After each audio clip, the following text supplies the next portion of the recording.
Hey everybody, welcome back to an all-new episode of 10 to Life with me, Annie Elise. I hope you guys are all having a good day so far today, even though I'm about to swoop in and dump all over it. But I've got another true crime case that I need to talk with you about. Now, I don't know about you, but something I find really frustrating is when a murder is committed for seemingly no reason at all. Obviously, there's never a good reason for outright murder, but when people can't even explain why they did what they did, it can be especially frustrating. In today's case, someone is killed, and investigators have never been able to determine why this person was killed. They know who did it, but not why it was done. And this lack of reason makes people second guess whether the right person was even arrested. There's a lot to go over, and I'm really looking forward to hearing what you guys think about this case and what you think the motive could have been. So guys, let's jump right in.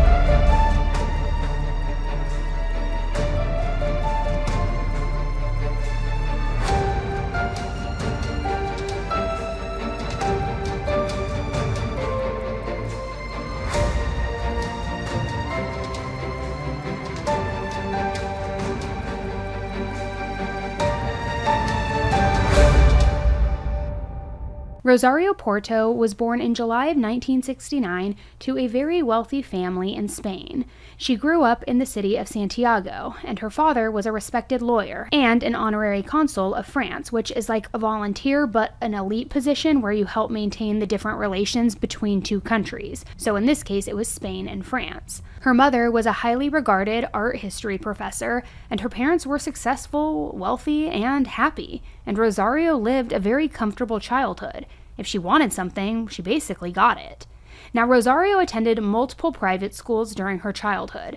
As a young adult, she wanted to go to college and she wanted to study psychology. However, her parents wanted her to follow in her father's footsteps and study law. So, she did what her parents wanted her to do. Something that she had really done all of her life. Always follow their direction. Always follow their rules. She went to multiple different schools and she studied all throughout Europe. In 1990, while she was studying at the University of Santiago, that's when she met a guy named Alfonso Basterra. Alfonso was 5 years older than Rosario, and he had moved to Santiago a couple of years prior. They met through mutual friends. He had a degree in journalism, and he also had a failed career in radio because apparently his voice wasn't good enough. Now, one friend even compared his voice to what they described as a dead mosquito.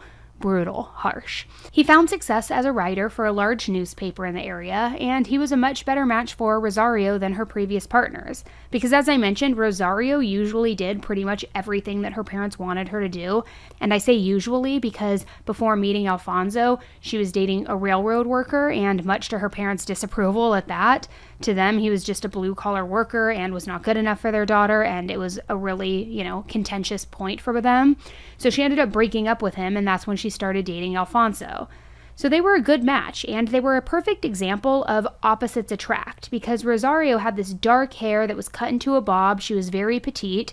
She was stereotypically beautiful, while Alfonso, well, he was more on the nerdy side. He was tall, kind of gangly. He had close cropped hair and glasses. Rosario was much more personable and outgoing than Alfonso as well. She was friendly and a very passionate, very expressive person, while Alfonso was more quiet, easygoing, patient. Now, Rosario having this more outgoing personality made a lot of their friends think that she's the one who kind of wore the pants in their relationship. However, that wasn't necessarily true, because Alfonso was more domineering and decisive when the two of them were alone. He was the type of person who wouldn't budge if he had his mind made up on something. The two of them ended up getting married in 1996. The same year, Rosario graduated from law school and started working at her father's law firm. She also inherited the role of consul of France from her father. So they settled down in Santiago, the town that Rosario had spent her whole life in, and they were about to build their life together. Now, Rosario was determined to live in Santiago because people knew her there. She often told family and friends how she didn't like living in other countries during her college years because nobody knew who her family was. And to put it simply, she was used to being treated like a celebrity almost. In Santiago, she and Alfonso became a very well-known couple. They lived a lavish lifestyle. They lived in a huge apartment, as a matter of fact, that was gifted to Rosario by her family. And guys, I mean, this was huge. It was the entire 4th floor of an apartment building. And the apartment building was in an area of Santiago called the VIP zone, all because so many wealthy people lived there. They painted their place in all different colors, and Rosario filled it with very expensive pieces of art and furniture. Overall, they were living a very comfortable and fun life. They went to parties, nice dinners, spent time with friends, and seemed to have everything that they could ever want. Except they didn't, because one thing that was missing from their life was a child. As a couple, they were able to have children. Neither of them suffered from fertility problems. However, Rosario did suffer from lupus, which is an autoimmune condition, and because of that, her physicians advised against pregnancy. So Rosario and Alfonso started looking into adoption. They knew that they were going to be great parents, and they wanted to raise a child that was surrounded by a loving family and give them as many opportunities as they could, the same opportunities that they had had. However, adoption in the area that they lived, it was very expensive and very complicated. So instead, they started looking to adopt from China. And in June 2001, they actually traveled to China to adopt a child. They were extremely excited, Rosario in particular. She was hardly getting any sleep in the days leading up to the adoption because she was just so excited. When all was said and done, they adopted a 9-month-old baby girl named Asunta Yang. Asunta was from Guangzhou, China, and unfortunately she was given up by her birth parents because she was a girl. At the time, the one-child policy was still in effect in China, and many people gave up their babies if they were girls. I mean, it's horrible, I know. Now, Asunta's full name ended up being Asunta Yang Fang Beresta Porto, because Rosario and Alfonso wanted to keep her full original name, but they also wanted to add both of their last names, which in Spain is normal for parents to do. Asunta and Rosario bonded almost immediately. Rosario was in her mid-30s at this point, and she was so happy to just finally be a mother. And Asunta was a fairly easy baby. She did have her fair share of stomach issues and fevers, but she'd always get over them pretty quickly. Asunta was the first child in the city of Santiago to be adopted from China as well. And because of that, the couple received quite a bit of attention. I mean, in a good way, though. They were praised by their community. A local news station even interviewed them about their adoption experience. In the interview, Rosario said that the adoption is just as satisfying as giving birth. It's for life. It's just like a biological birth. She recommended adoption to everybody as long as they really wanted to be a parent and were willing to make the lifelong commitment. And Asunta was the center of her parents' universe. Alfonso started working as a freelance writer so that he could be home more, and he was the primary caretaker while Rosario continued to work as a lawyer at her father's legal practice. Una familia feliz.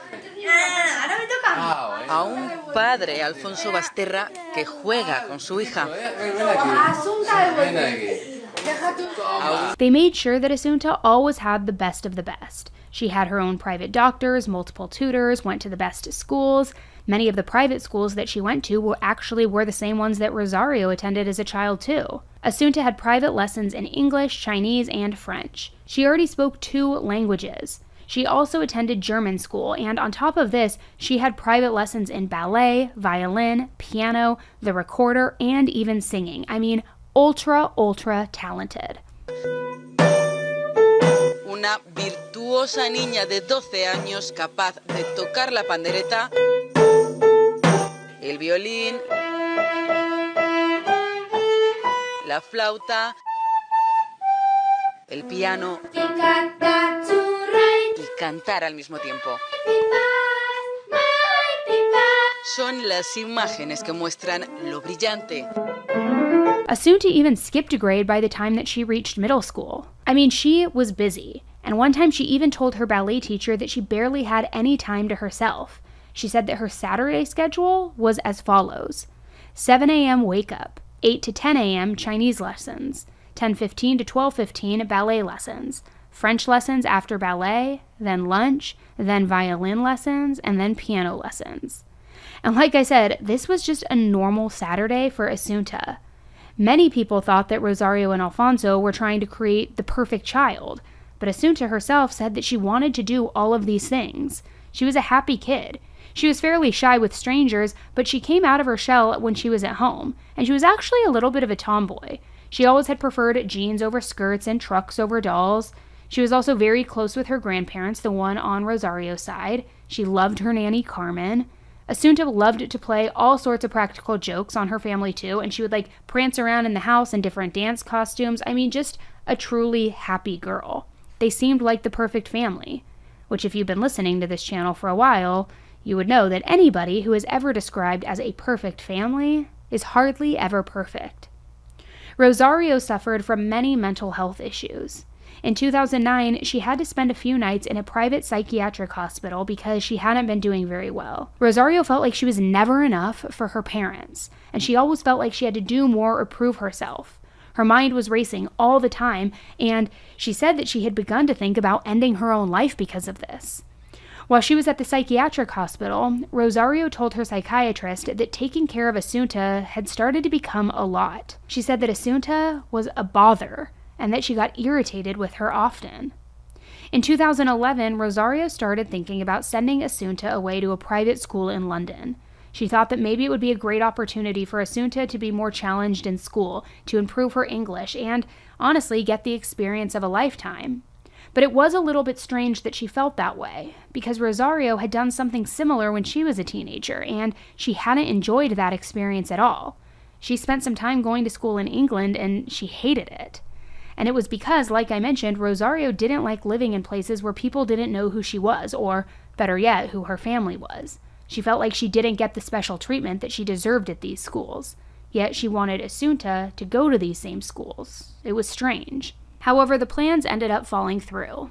In 2011, Rosario's mother died, and 7 months later, so did her father. They both died of old age and natural causes, but their deaths were really hard for Rosario because she had been very close with her parents. They had lived close by, and she used to spend a lot of time with them. The stress of their deaths was really hard on her. She closed her dad's legal practice, gave up her position as that honorary consul of France, and she started working as a freelance legal consultant. And then things became even more difficult for the family in 2013. On January 5th, Alfonso got into Rosario's email account and he went through all of her emails. Now, while I'm not sure what made him think this way, he did have a suspicion that Rosario was cheating on him. And those suspicions were confirmed when he found emails between Rosario and a man named Manuel Garcia. Rosario had met Manuel when he hired her as a legal consultant. She went on a lot of business trips with him, and that's how their relationship began. Rosario liked that Manuel was so different from Alfonso, because over the years, Rosario thought that Alfonso had become soft. That was her term. He was barely getting any work as a freelancer, he was home all the time, and she felt that it hurt their public image. In contrast, Manuel, who had a wife and kids, by the way, was this successful businessman. He was strong, confident, assertive, and really everything that Alfonso wasn't. But she and Manuel knew that their relationship was never going to be anything serious. They had no intention of ending their marriages to be with one another. Still, Alfonso was furious when he discovered the emails between them. He kicked a hole in the door and became really physically aggressive with Rosario. She told him that he needed to leave the apartment, but he refused to do so. And Rosario refused to call the police. Eventually, Rosario got a few of her friends together to confront Alfonso.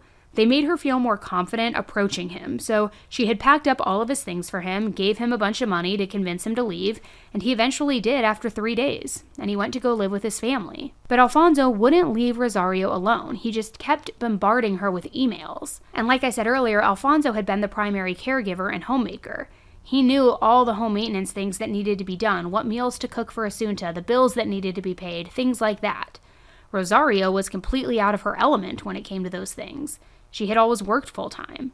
One of her friends said that Rosario didn't even know how to cook a hard-boiled egg or make toast. And Alfonso, he used this to his advantage.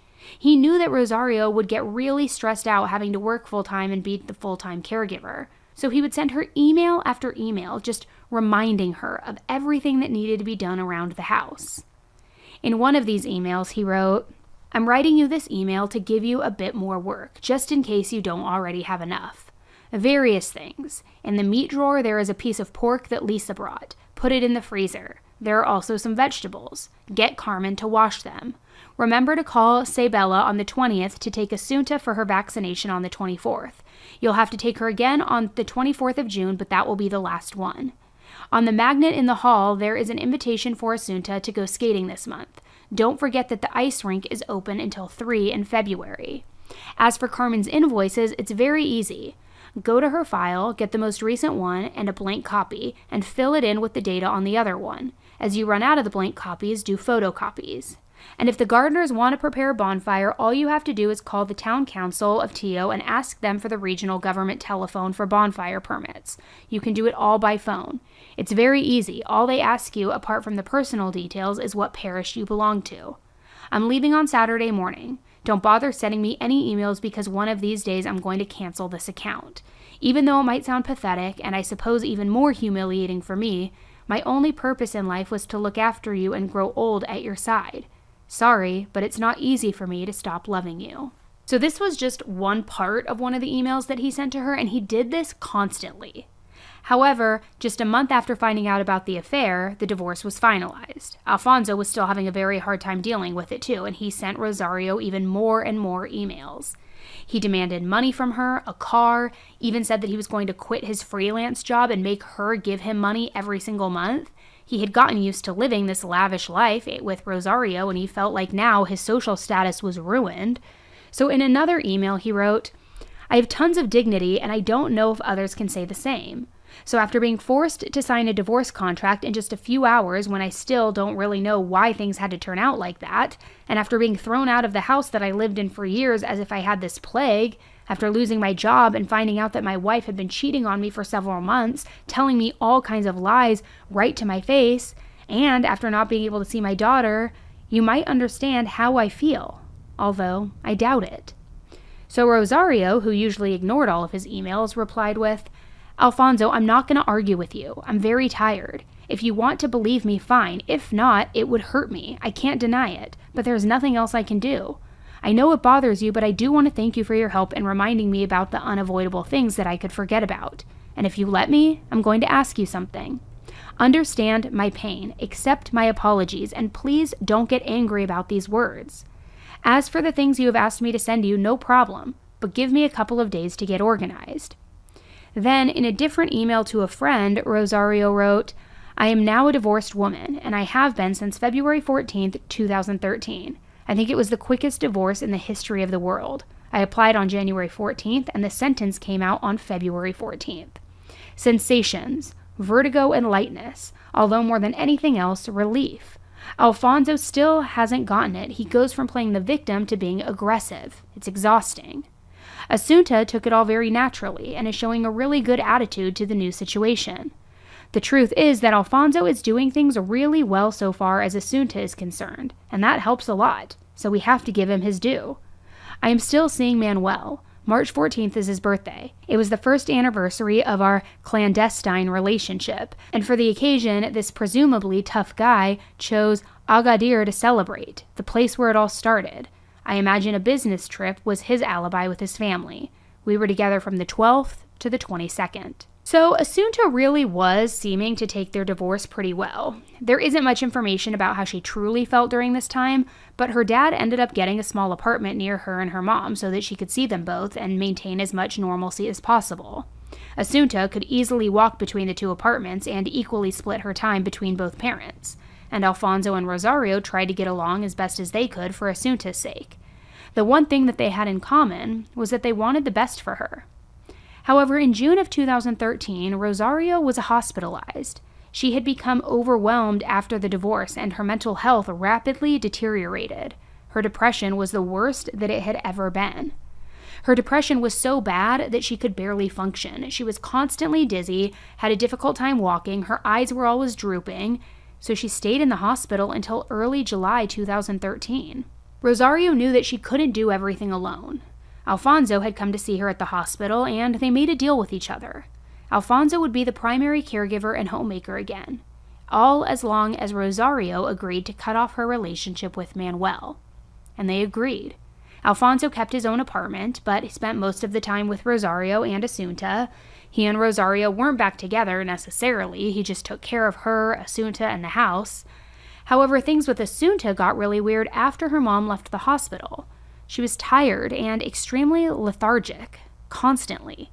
It was really noticeable because it was so unlike her usual behavior. Then on July 4th, Rosario heard some strange noises in the middle of the night. She went to Asunta's room and she found a man standing over her bed with his hands around her throat. Rosario ran towards this man, but once he noticed her, he pushed her out of the way and he fled the house. Rosario couldn't see the guy very well, but he was short, muscular, and wearing all black. He was also wearing black latex gloves. Rosario found that someone had left their house keys in the front door lock, which is how this stranger got inside. However, Rosario never called the police about this incident. Asunta texted a friend that somebody had tried to, kill her that night, but she didn't say much else about what had happened. She also told the story to a different friend, and the friend's mom overheard. So now this mom confronted Rosario and said, you need to report this incident. Rosario agreed and finally went to the police station. However, she never actually filed a police report or told them what happened. But she told the mother of Asunta's friend that she had filed a police report. On July 9th, things continued to get weird with Asunta. She went to her music lessons and her teacher noticed that she was uncharacteristically tired. She wasn't playing well and seemed half asleep. The music teacher brought it up to her parents, and Alfonso said that she was just having a bad reaction to some allergy medications that she had to take. But it kept on happening. Whenever people saw Asunta, she was extremely drowsy. On July 22nd, she was at her music lessons again, and she could barely stand upright, let alone walk. So her teacher asked her, what is going on? And Asunta said that her mother gave her a bad-tasting white powder that made her sleep for a very long time. At the end of July, Asunta went to stay at a local beach resort with her godmother. It gave her an opportunity to be away from all the crazy stuff that had been happening, and it gave Alfonso more time to help Rosario recover. So Asunta stayed with her godmother until late August, and her behavior and her demeanor, it went back to normal. She wasn't super tired all the time, and nothing weird was happening. She went back to being the happy kid that she always had been. Which was great because this girl wasn't even 13 years old. I mean, she was young, healthy, vibrant, surely should not be having any sort of medical issues. However, right when she got back to her parents, the dizziness started all over again. She was lethargic all the time. At 10:17 p.m. on September 21st, 2013, Rosario and Alfonso called the police. They reported that Asunta was missing. Rosario told the police officers that she had left their apartment around 7 p.m. that night, while Asunta stayed home doing homework. Rosario said that she drove 20 minutes outside the city to the family's country house, and that she got back to the apartment in the city around 9:30. But when she got home, Asunta wasn't there. She called Alfonso and Asunta's friends, but nobody had seen her. So investigators got to work immediately looking for Asunta. And almost immediately, they discovered that Rosario was not telling the truth. They obtained CCTV footage that showed Rosario and Asunta at a gas station at 6:20 p.m. Then they left the gas station and headed in the direction of their country home. So they showed Rosario this footage, and that's when her story changed. She said she initially took Asunta with her to the country house, but then brought her back to their apartment when Asunta said that she wanted to go home and do homework. Rosario said that after she dropped Asunta off, she went to a sporting goods store to buy something for her ballet class, but she realized she forgot her purse, so she didn't actually go inside. She said she drove back to the country home, got her purse, and then went to get gas, but she realized that she couldn't because she didn't have her gas discount card. However, investigators scoured even more CCTV footage, and they found that Rosario was nowhere near the places that she said she had been. She didn't go to the sporting goods store, and she didn't ever go back to that gas station. So early in the morning on September 22nd, investigators told Rosario and Alfonso what they found on the CCTV footage. Nothing Rosario said matched what the camera showed, so Rosario then told them about that incident with that man strangling Asunta back in July, claiming he might be involved. The investigators asked Rosario why she never reported that first incident, and she said it was because things like that rarely ever get solved, plus nothing was missing from the house, so she didn't think that it was that big of a deal, which, what do you mean, that big of a deal? If I ever heard a noise and walked into my child's bedroom and saw a stranger strangling them, first and foremost, the first thing I'd probably do is shoot the fucker. Sorry, but honestly, I would 100% call the police and file a police report. Like, I would never say it wasn't a big deal. Things like this never get solved, plus nothing was missing from the house. Who cares if something was missing from the house? Who cares if everything was missing from the house? Somebody tried to kill your daughter. So Alfonso said that on the day that Asunta went missing, things were normal in the afternoon. He said that Rosario was at a, quote, work conference, which actually she was out on a date with Manuel. So because of this, Asunta ended up staying with Alfonso. He says that she studied at his apartment, then they played card games and they watched TV. But then Alfonso made some really strange comments to the investigators. He said that he hoped that Asunta hadn't been sexually assaulted or killed. And that comment was just a little too specific, which is why it stood out to investigators. Sure, nobody would ever want that, but nobody would ever say something like that, right? So just hours later, a man and his friend were leaving a bar. They were driving down a hidden country road when they saw something in the trees that looked like a scarecrow that had fallen over. So they stopped the car, pointed their headlights towards this area, and they discovered that it wasn't a scarecrow. It was a body. A young Asian girl was lying on the ground in a bunch of pine needles. Her gray sweatpants were covered in mud. She was wearing a white t-shirt that was pulled halfway up her stomach. She didn't have any shoes or socks on, and there was a large wet stain around her crotch area. There was also bloody mucus that had pooled under her nose. The men felt for a pulse, but discovered that there wasn't one.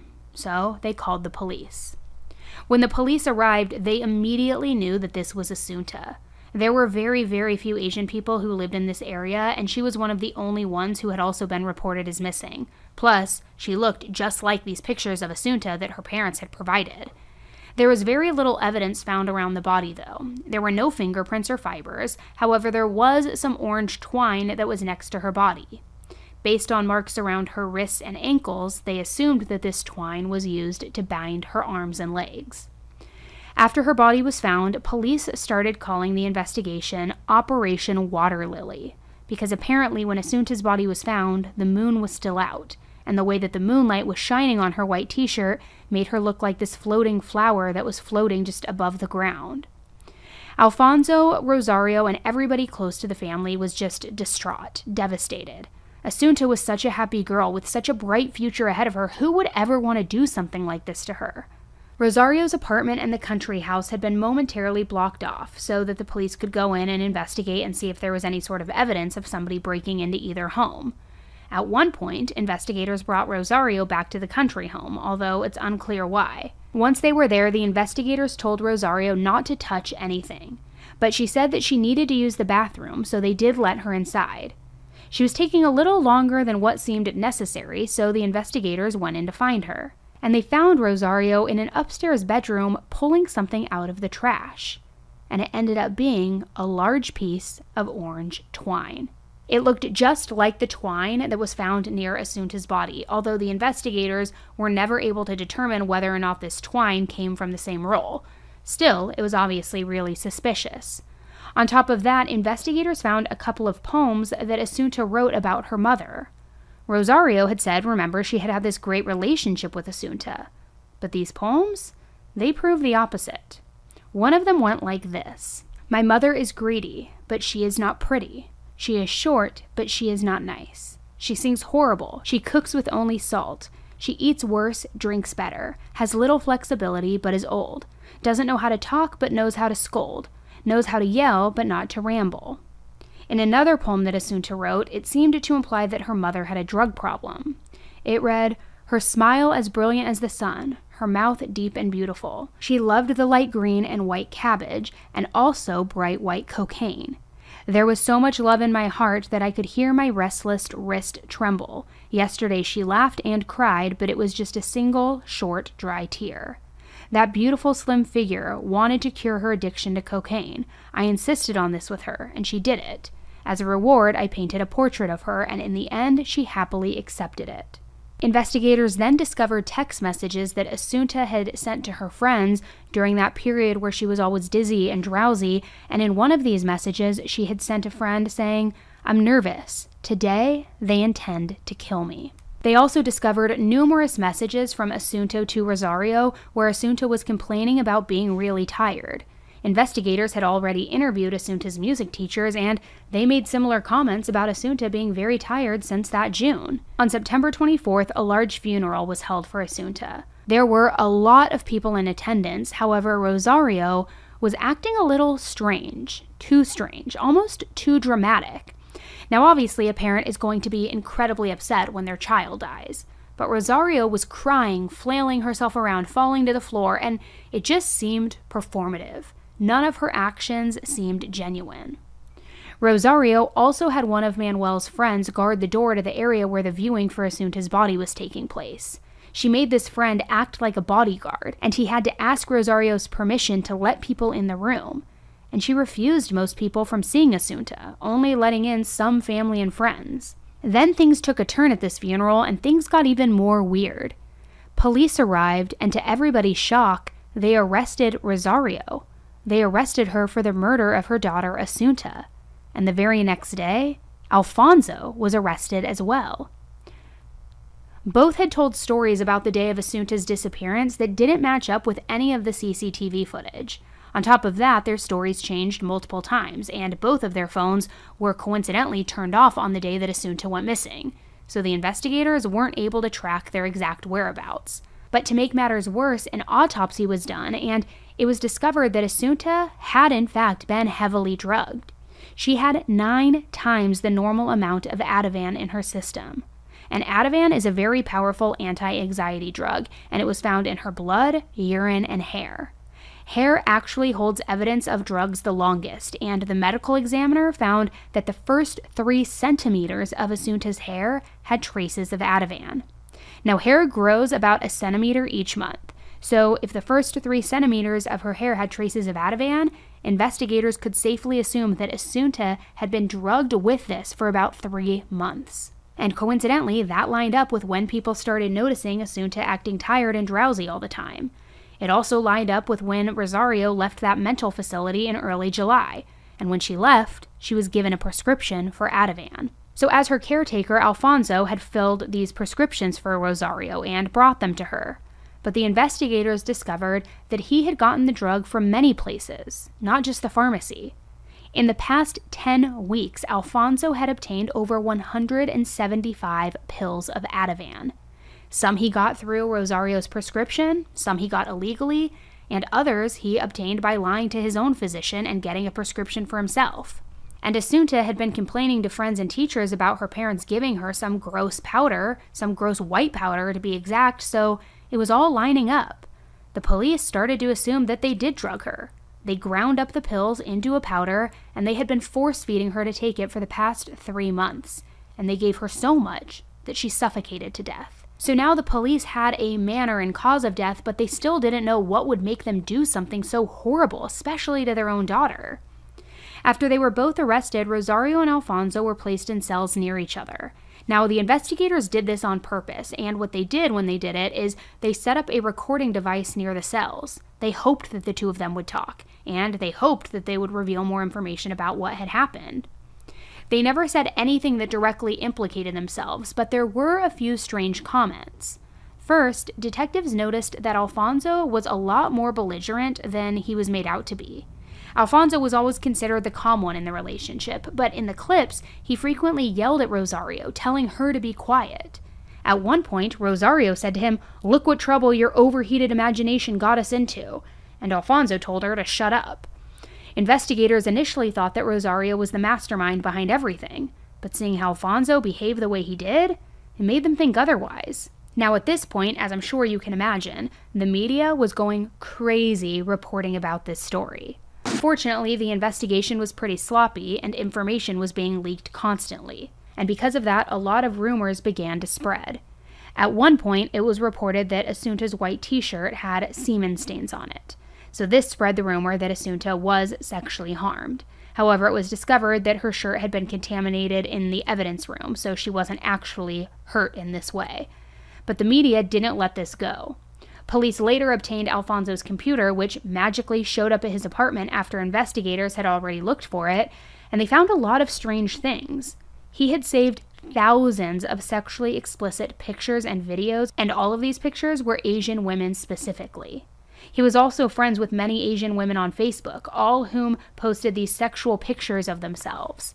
So that then started the rumor that Alfonso had a fetish for Asian women, and that he was sexually harming Asunta, that maybe that was even the reason they adopted Asunta. This was never confirmed, but it is believed by a lot of people. Alfonso and Rosario's trial began in 2015. Investigators created a timeline of events using CCTV footage as well as information obtained through their numerous interviews, and they presented this at trial, and they presented the timeline on the day that Asunta died. They said that at 1:55, Asunta left her mother's apartment. At 2 p.m., she passes a bank security camera and is seen walking towards her father's apartment. At 5:21, Asunta walks past that same camera headed toward her mom's apartment.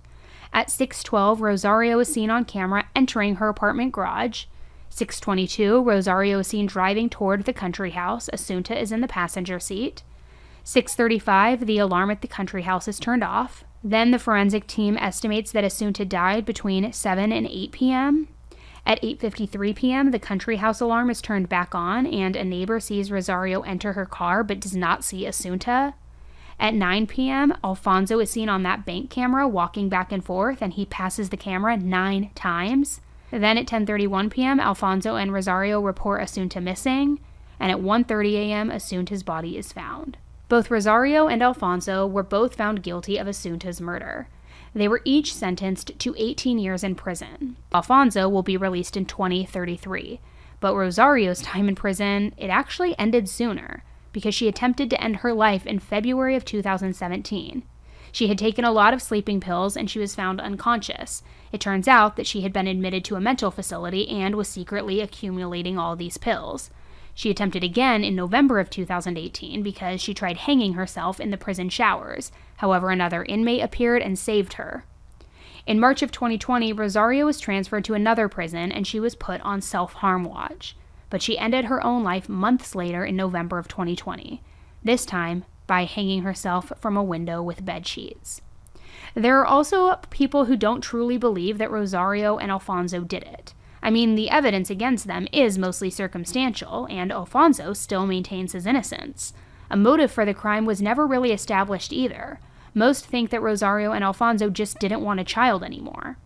At their trial, a psychologist testified that Rosario talked about how being Asunta's mother was overwhelming, how she didn't want a parent anymore, she just wanted out.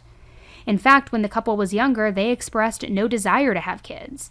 It almost seems like they did it to create the image that they were this perfect couple and a perfect family.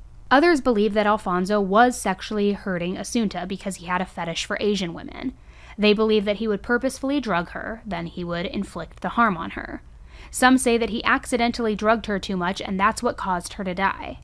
Some people also started to think that Rosario killed her own parents. I mean, she had expedited the cremation process of their bodies, and people think that the reason why was because she was trying to hide evidence. However, law enforcement has ruled this out and confirmed that they did die of natural causes. Nevertheless, people still don't believe it, and they think that Rosario killed them just to inherit the estate.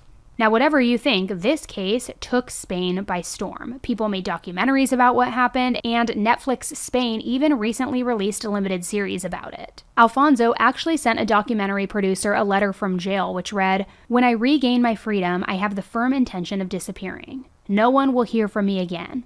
I only have one reason to stay alive, which is none other than to be a free man again and reunite with my girl.